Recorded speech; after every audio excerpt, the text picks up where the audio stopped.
The Chemicals, Drugs, and Toxicants Details section has 4 subsections: Details, Consistent Target Genes, Network Analysis, and Literature.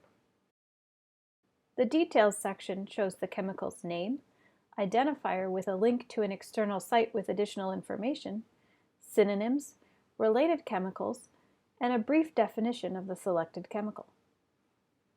In the Target Genes section, iPathwayGuide displays a bar plot of consistent differentially expressed target genes for the selected chemical.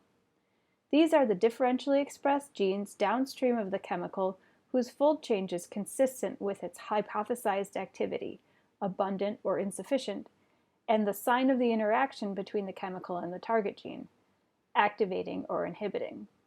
These consistent differentially expressed target genes are sorted by absolute value of log fold change.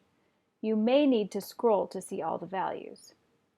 To the left of the fold change axis is a box plot showing the distribution of log fold change values in the bar plot.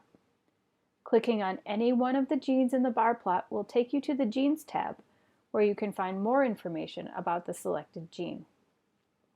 In the Network Analysis section, there is a graphical representation of the selected chemical and its interactions with downstream differentially expressed targets. By default, all differentially expressed targets are included in the network whether or not their expression is consistent with the type of regulation that's hypothesized. You may choose to limit the network to only consistent differentially expressed targets using the drop-down menu at the top of the Network Analysis panel.